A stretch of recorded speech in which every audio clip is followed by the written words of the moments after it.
Bismillahirrahmanirrahim. Assalamu alaikum wa rahmatullahi ta'ala wa barakatuh. Alors, on va continuer les leçons sur les clés de la Luciole CM1.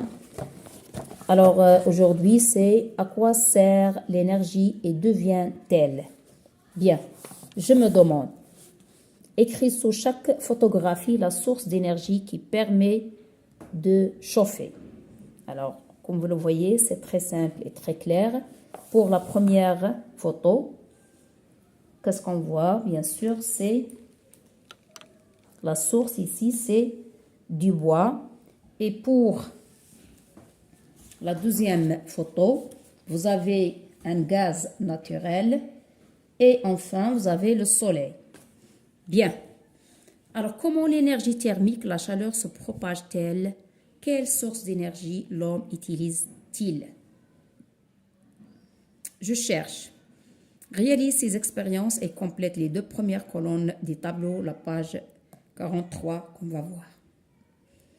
Préparation. Remplis une boîte avec de la laine. Laisse l'autre vide. Ferme les boîtes. Bouche les trous prévus pour les thermomètres. Vous avez ici des thermomètres avec de la pâte à modeler. Note la température ambiante. Bien. Pour l'expérience 1,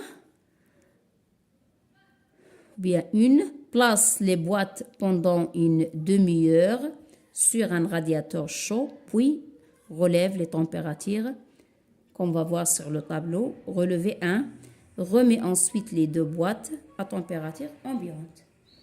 Pour l'expérience numéro 2, quand les deux boîtes sont à température ambiante, place-les dans un lieu froid pendant une demi-heure dehors s'il fait froid ou dans un réfrigérateur.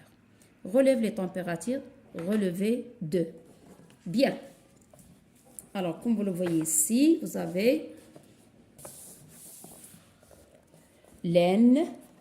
On va faire l'expérience avec la laine, boulette de papier aluminium, polystyrène, paille, boulette de papier. Avec ou bien sans. D'accord? Comme on a vu sur l'expérience. Et voilà. Qu'est-ce qu'on va trouver?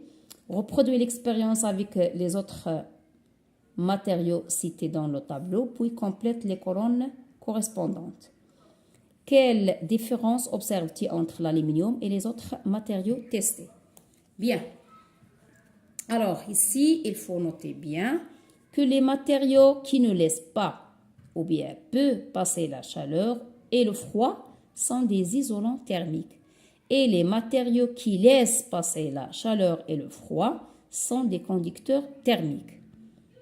Alors, complète les phrases. L'aluminium est un, la laine, la paille, le polystyrène et le papier sont des. Troisièmement, lis le texte puis complète le tableau en t'aidant de l'exemple donné. Alors, comme d'habitude, la réponse sera à la fin écrite. Alors ici, tu as besoin d'énergie pour te chauffer, te déplacer, t'éclairer, mais d'où vient-elle? Elle vient par exemple du pétrole avec lequel on obtient l'essence nécessaire pour faire avancer les voitures, du charbon ou de l'uranium,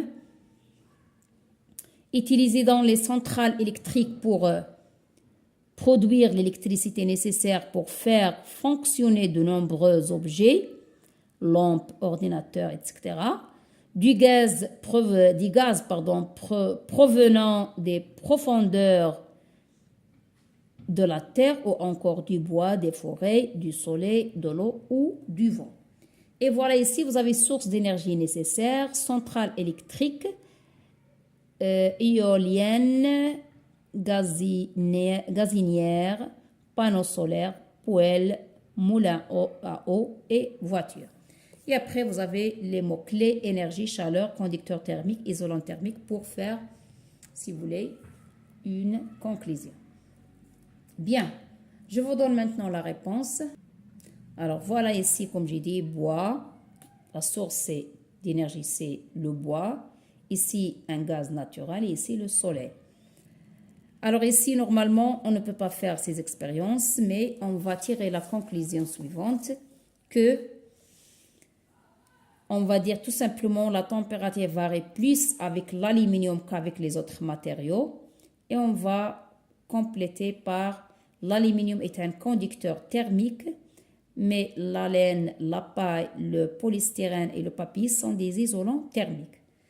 Voilà, ici d'après le texte, on va tirer que centrale électrique éolienne, on a ici charbon, pour la centrale électrique, vous avez charbon et uranium. Et pour éolienne, on a le vent, gazinière, gaz, panneau solaire, c'est le soleil. Voilà, les sources, on parle des sources. Et ici, poêle, la source, c'est le bois. Moulin à vent, source, c'est gaz. Et voiture, source, c'est pétrole. Alors, j'ai compris que il existe différentes sources d'énergie, le charbon, le vent, le soleil. Les matériaux qui ne laissent pas passer la chaleur et le froid sont des isolants thermiques. Ceux qui les laissent passer sont des conducteurs thermiques. Voilà ce qu'on doit retenir. Voilà, conducteur thermique qui laisse passer le courant, c'est conducteur, et qui ne laisse passer isolant. Voilà, j'espère que vous avez bien compris cette leçon.